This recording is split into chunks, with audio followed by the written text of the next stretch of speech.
Você vai fazer aquela entrevista de emprego, aquele emprego dos sonhos que você tanto deseja, e você não tem a mínima ideia do que será perguntado? Isso é ruim, né? E o pior, você sabe o que vai ser perguntado, mas você não tem a mínima ideia do que você vai responder.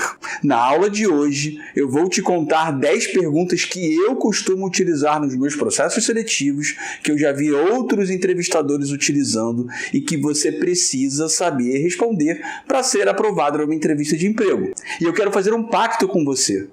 Peço para você assistir esse vídeo até o final, veja pergunta por pergunta, explicação por explicação. Você se inscreve aqui no canal, você curte esse vídeo, que toda semana eu dou dicas sobre carreira e emprego, tudo bem? Meu nome é Carlos Eduardo Pereira, sou psicólogo, profissional de recursos humanos e trabalho há mais de 15 anos com entrevistas de emprego. Então, sem mais delongas, Eduardo, solta a vinheta.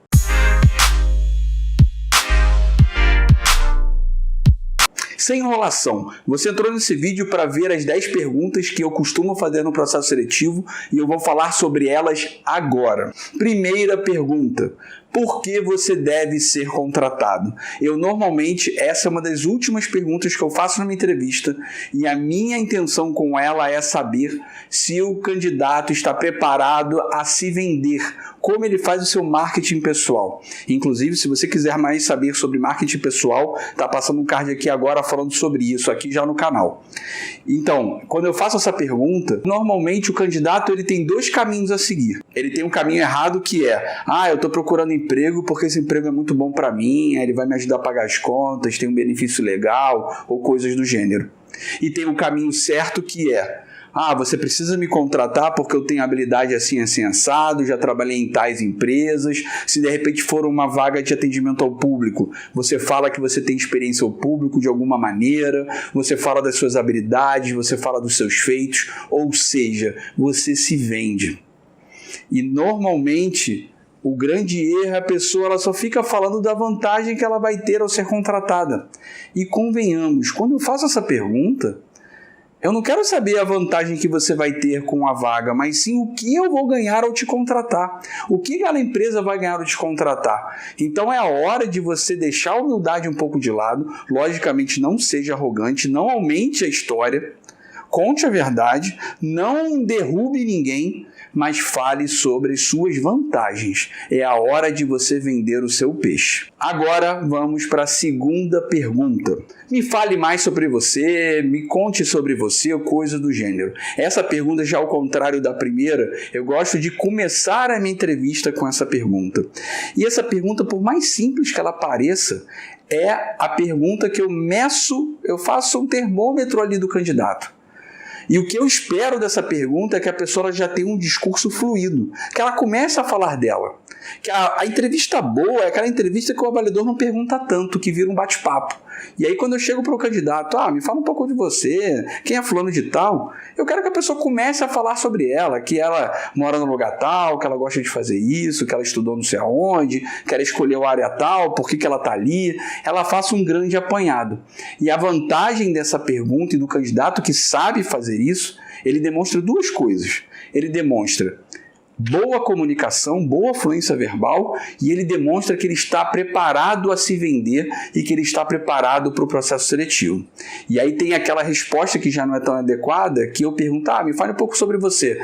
Eu sou legal, moro no lugar tal e tal. Aí eu olho como avaliador, mas fale mais um pouco, onde você trabalha, onde você estuda. Eu estudo na faculdade tal, trabalho no lugar tal. Aí eu, mas vamos lá.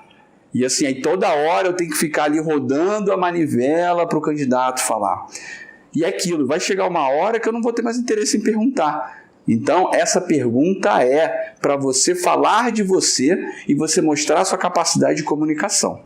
Terceira pergunta: por que você quer trabalhar nessa empresa? Por que você quer esse emprego? Ou qualquer variação dessa forma que eu fiz. Nesse momento, primeiro eu quero saber se o candidato ele realmente vai demonstrar afinidade com a vaga e com a empresa que ele escolheu. Essa é a hora de você mostrar para o avaliador que você estudou a empresa.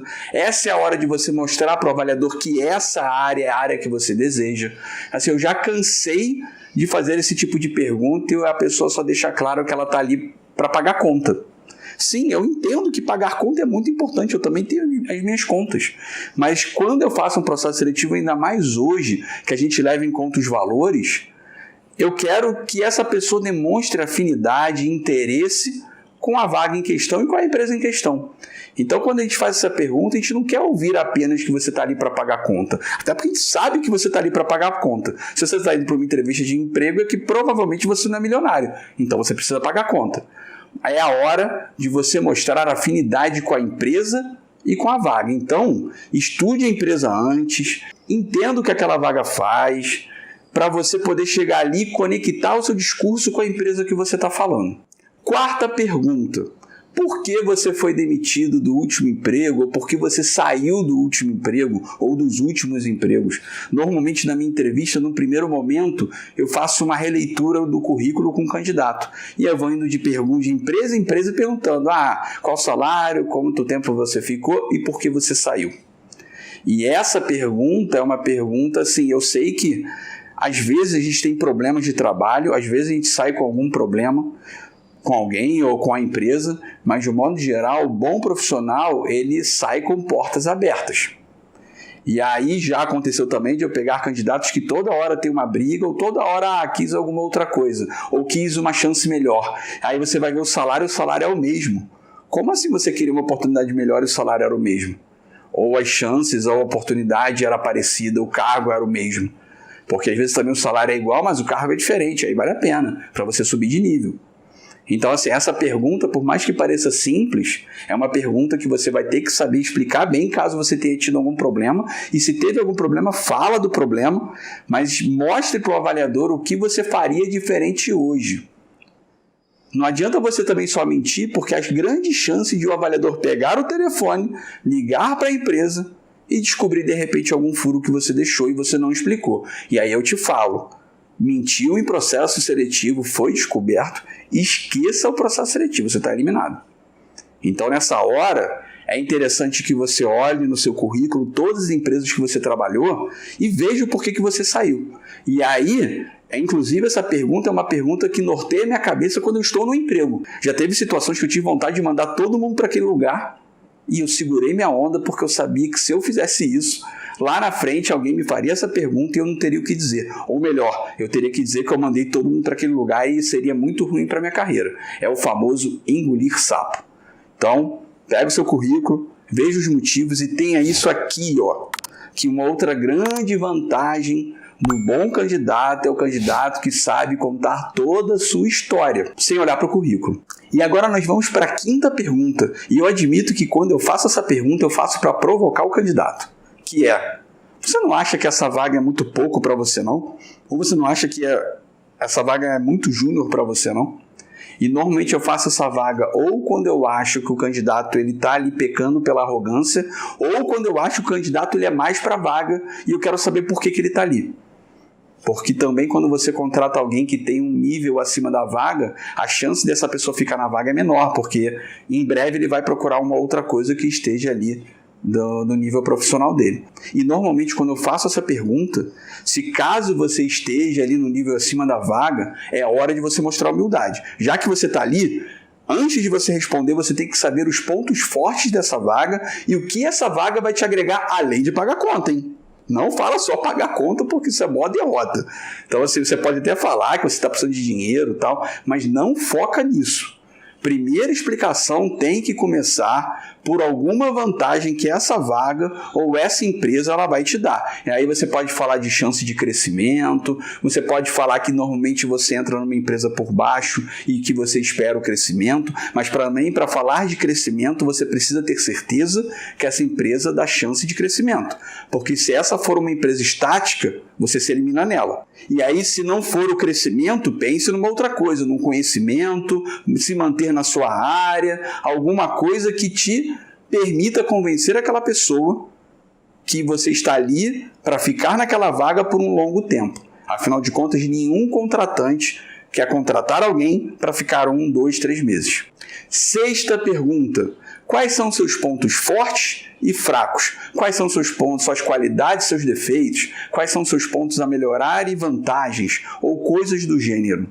E aí já te falo, esse vídeo, eu já gravei um vídeo mais específico explicando como você fala sobre defeitos, mas aí falando rapidamente sobre isso. Qualidade é você realmente não ser humilde e você falar seus pontos fortes, mas ao mesmo tempo você tem que saber falar pontos a melhorar. Você tem que saber dizer o que você pode fazer para melhorar, porque se você não tiver ponto a melhorar, você não estará naquele cargo, você estará num cargo acima. E aí eu digo para você, nenhum profissional com mais de 1 ano de casa, ele não tem um defeito para contar, uma limitação, alguma coisa. Então cabe você olhar para a sua carreira, olhar para o que você deixou, para um feedback negativo que um chefe te deu, ou para alguma dificuldade que você percebeu ao trabalhar, e dizer isso, mas ao mesmo tempo dizer o que você vem fazendo para melhorar esse ponto.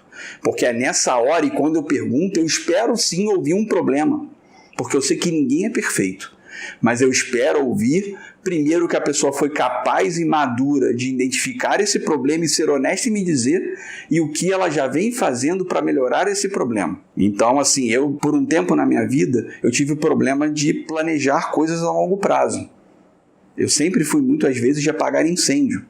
Então, o que normalmente, quando eu vou para entrevistas de liderança, eu digo? Normalmente, quando eu chego no emprego, eu tiro um raio-x do local e sento com a minha direção para entender aonde ela quer chegar. E aí, junto com a direção, eu defino estratégias. E aí, cito exemplos da minha vida que isso já aconteceu. Ou como lá no início da carreira, eu tinha dificuldade de falar em público. O que eu fiz? Eu me colocava em várias situações para falar em público para treinar essa habilidade. E aí, se você quiser saber mais, o card está aqui em cima e aí você vai poder ver uma explicação um pouco mais detalhada sobre como responder essa pergunta. 7ª pergunta.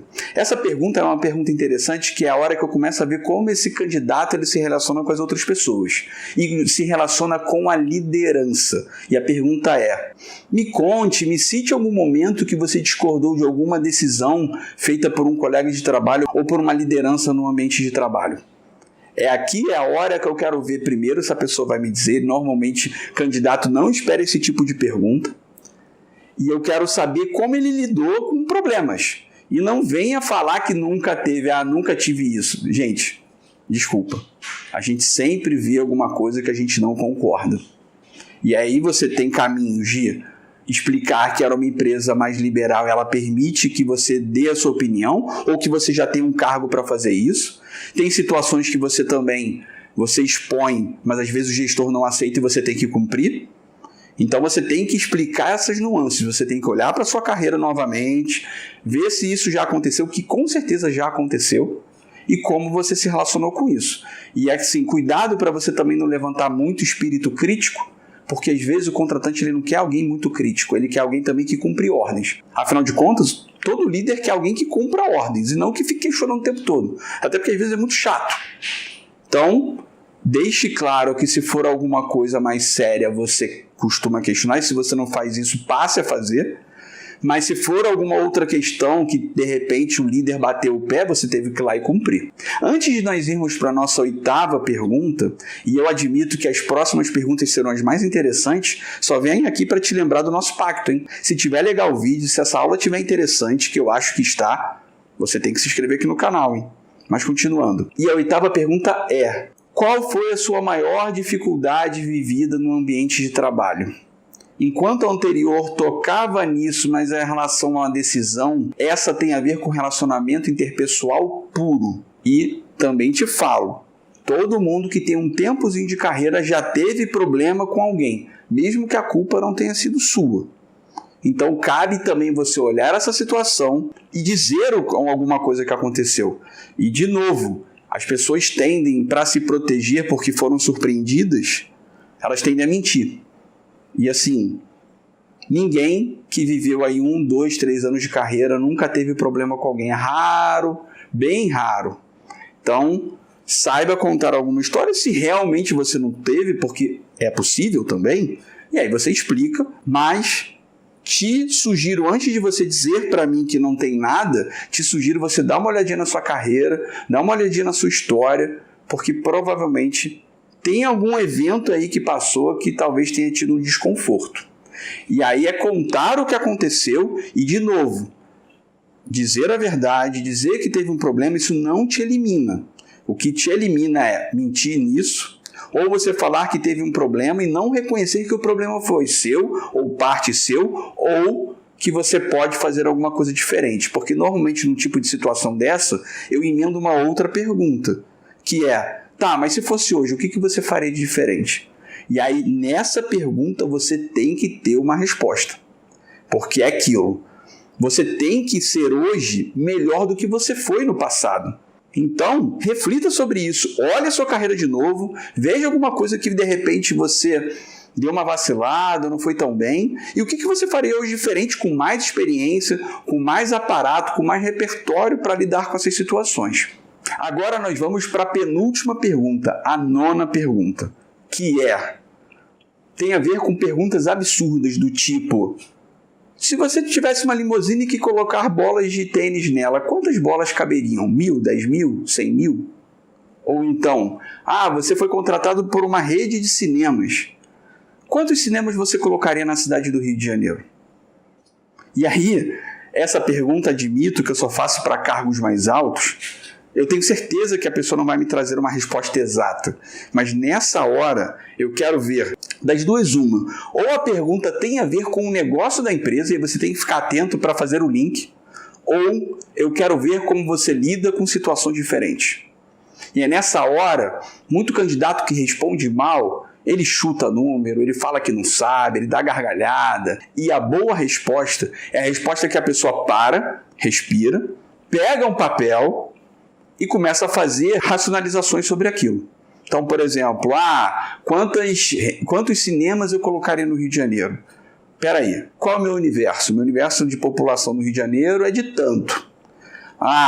Dessa população, qual é o público principal que costuma ir no cinema? De repente, você pergunta para o avaliador se você pode acessar ali um computador ou pegar um papel. E aí, se ele não puder, você sugere números, você suponha números. Caso você possa, você vai lá pesquisar. Qual é o público primordial indo para o cinema? Classe C? Classe B? E aí, quanto mais ou menos, segundo uma pesquisa de Ibope, isso conta? E aí você vai estruturando o seu pensamento. Porque a gente quer ver para esse tipo de resposta pessoas calmas, pessoas tranquilas e pessoas que saibam compartimentalizar problemas e depois juntar e criar uma solução racional. Então, caso você já tenha tido essa pergunta feita para você, é mais ou menos por aí que o avaliador ele quis, porque eu já cansei de fazer essa pergunta, ou é para ver se você tem alguma relação com a empresa em questão. Agora eu vou para a nossa última pergunta, e eu admito que é a pergunta que eu mais gosto de fazer. Depois que a entrevista acaba, depois que o candidato dá aquela relaxada, que ele pensa que acabou, eu falo, mas não acabou ainda não. Eu ainda tenho mais uma pergunta. Aí o cara me dá aquela olhada com surpresa e eu mando. Me ensine alguma coisa. Você tem 15 minutos para me ensinar alguma coisa. E normalmente vem, ensinar o quê? O que você está falando? Qualquer coisa. Qualquer coisa. Eu dou papel, dou um flip chart, dou um pilô, pensa aí, estrutura um pensamento e depois você me ensina. E essa pergunta, quando eu faço, e de novo eu também faço essa pergunta para cargos um pouco mais altos, eu primeiro quero saber como a pessoa lida com a diferença, com o novo, como a pessoa comunica um conhecimento de supetão, que às vezes acontece, você tem que comunicar para uma equipe uma nova direção, um novo caminho, você tem que comunicar para a equipe um novo caminho, uma nova direção na hora, então você tem que saber lidar com isso. E também ver a criatividade, sem contar também que eu adoro essa pergunta porque eu sempre aprendo alguma coisa. Já teve gente que me ensinou fórmula de fazer pão, já teve gente que me ensinou técnica de marketing, já teve uma porção de coisa. E eu admito que eu gosto bastante, que é uma hora de aprender, é uma hora de criar ali uma relação de aprendizagem com aquele candidato e também ver o desempenho dele numa situação completamente diferente. E aí, curtiu essas perguntas? Cumpri o meu pacto, hein? Agora é sua hora. Vem aqui, se inscreve caso você não tenha feito, porque toda semana eu coloco aulas, vídeos sobre carreira, empreendedorismo, entrevista e assuntos relacionados. Então, terça-feira eu coloco assuntos relacionados à psicologia, quinta-feira sobre empregabilidade. Tudo bem? Então, espero que você tenha gostado e até a próxima. Tchau, tchau!